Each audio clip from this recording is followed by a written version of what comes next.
warahmatullahi wabarakatuh. Selamat pagi anak-anak MEM semua. Semoga pagi ini kalian dalam keadaan sehat walafiat. Materi kita masih kemagnetan dan pemanfaatannya. Materi IPA kelas 9 SMP semester 2. Kali ini kita masuk pada pertemuan ketiga. Adapun materi kita pada pertemuan ketiga ini adalah teori kemagnetan bumi, induksi magnet, dan gaya Lorentz. Baiklah, kita mulai materi kita yang pertama, yaitu teori kemagnetan bumi. Kita ketahui bahwa bumi merupakan magnet besar, atau dapat dikatakan juga magnet raksasa. Bumi memiliki kutub utara dan kutub selatan bumi. Berdasarkan teori kemagnetan bumi, dikatakan bahwa kutub selatan magnet bumi terletak di kutub utara bumi, dan kutub utara magnet bumi terletak di kutub selatan bumi. Oleh karena itu, apabila ada magnet jarum kompas yang berada di bumi, maka magnet jarum kompas akan selalu menunjuk arah utara dan selatan bumi. Magnet jarum kompas yang terletak di bumi itu mengalami penyimpangan sehingga membentuk sudut. Sudut yang dibentuknya ada yang disebut dengan nama sudut deklinasi. Apa itu sudut deklinasi? Sudut deklinasi adalah sudut penyimpangan magnet jarum kompas dari arah utara selatan bumi yang sebenarnya. Jadi yang mana sudut deklinasi ini? Jadi sudut ini penyimpangan magnet jarum terhadap kutub utara dan selatan bumi, itulah yang disebut dengan nama sudut deklinasi. Penyebab timbulnya sudut deklinasi itu karena letak kutub-kutub magnet bumi tidak berhimpit dengan letak kutub-kutub bumi. Kemudian yang berikutnya adalah ada dua macam sudut deklinasi, yaitu sudut deklinasi positif dan sudut deklinasi negatif. Sudut deklinasi positif terjadi apabila kutub utara magnet menyimpang ke timur. Sedangkan sudut deklinasi negatif terjadi apabila kutub utara magnet menyimpang ke barat. Yang kedua adalah sudut inklinasi. Sudut inklinasi adalah sudut yang dibentuk oleh magnet jarum dengan garis horizontal atau mendatar. Perhatikan gambar berikut. Ini adalah garis mendatar atau garis horizontal. Ini adalah magnet jarum. Jadi sudut yang dibentuk oleh magnet jarum dengan bidang horizontal, inilah yang dinamakan dengan sudut inklinasi. Apa penyebab sudut inklinasi? Penyebabnya adalah karena medan magnet bumi tidak sejajar dengan permukaan bumi. Sudut inklinasi juga ada dua macam, yaitu sudut inklinasi positif dan sudut inklinasi negatif. Sudut inklinasi positif terjadi jika kutub utara magnet itu menyimpang ke bawah. Ini dia, menyimpang ke bawah, berarti sudut ini dinamakan sudut inklinasi positif. Sedangkan sudut inklinasi negatif terjadi jika kutub utara magnet menyimpang ke atas. Nih, jadi sudut yang dibentuknya dinamakan dengan sudut inklinasi negatif. Baiklah, materi kita selanjutnya adalah elektromagnet atau induksi magnet. Perhatikan percobaan Oersted. Percobaan Oersted ini yaitu menyelidiki apakah di sekitar kawat berarus listrik terdapat medan magnet. Ya, jadi apabila ada kawat diberi arus listrik, kemudian di sekitar kawat diletakkan magnet, ternyata terjadi penyimpangan pada medan magnet. Jadi arah penyimpangan ini Ini arah penyimpangannya. Jadi terbuktilah bahwa percobaan Oersted yang mengatakan bahwa di sekitar kawat berarus listrik terdapat medan magnet. Di penyimpangan kutub utara di sekitar kawat berarus listrik itu ditentukan dengan aturan tangan kanan.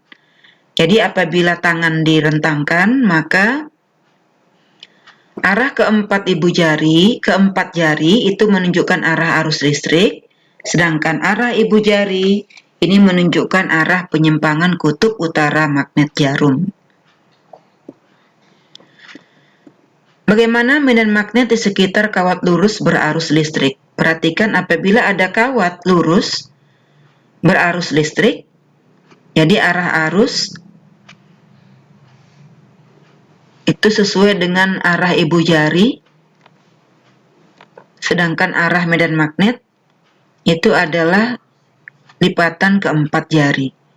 Jadi dengan menggunakan aturan tangan kanan, maka dapat kita lihat bahwa ini arah arus ditunjukkan oleh arah ibu jari, sedangkan arah medan magnet itu ditunjukkan oleh lipatan keempat jari. Jadi apabila ada kawat berarus listrik yang arah arusnya ke atas, maka arah medan magnetnya itu seperti ini. Jadi berlawanan dengan arah putaran jarum jam. Bagaimana dengan arah medan magnet apabila arah arus pada kawat ini kita balik? Oke, jadi kalau arah arusnya kita balik, berarti sebaliknya.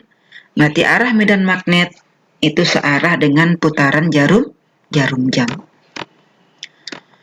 Arah medan magnet di sekitar kawat melingkar berarus listrik. Perhatikan apabila ada kawat melingkar berarus listrik, itu arah arusnya seperti ini. Maka dengan menggunakan aturan tangan kanan, kita bisa menentukan arah medan magnetnya seperti ini. Oke, ya inilah arah medan magnet. Sementara ini adalah arah arus listriknya. Dan ini arah medan magnetnya seperti ini. Oke. Ya, medan magnet pada solenoida. Perhatikan. Jadi medan magnet yang dihasilkan oleh solenoida berarus listrik ini bergantung pada dua hal, yaitu yang pertama bergantung pada besar kuat arus listriknya, yang berikutnya bergantung pada banyaknya kumparan. Artinya bila kuat arus listriknya semakin besar, maka medan magnet ini yang dihasilkan juga semakin besar. Dan bila kumparannya diperbanyak, maka medan magnetnya juga semakin besar. Cara memperkuat kemagnetan pada elektromagnet itu ada 3 cara. Yang pertama menambah jumlah lilitan, yang kedua memperbesar kuat arus listrik, dan yang ketiga menambahkan inti besi. Oke, materi kita selanjutnya adalah gaya Lorentz. Gaya Lorentz ini merupakan gaya yang muncul pada kawat berarus listrik yang berada di dalam medan magnet.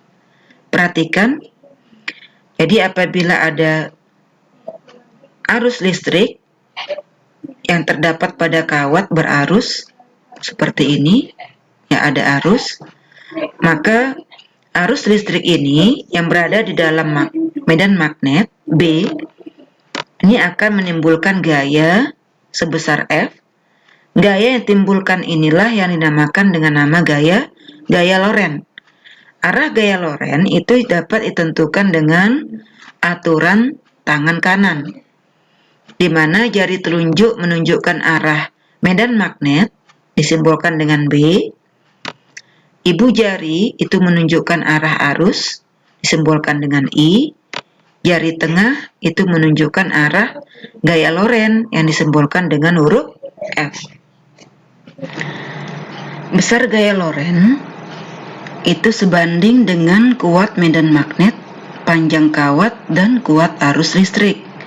Secara matematis ditulis F sama dengan B dikali I dikali L, di mana F adalah gaya Lorentz bersatuan Newton, B adalah kuat medan magnet bersatuan Tesla, I adalah kuat arus listrik bersatuan ampere, dan L adalah panjang kawat bersatuan meter.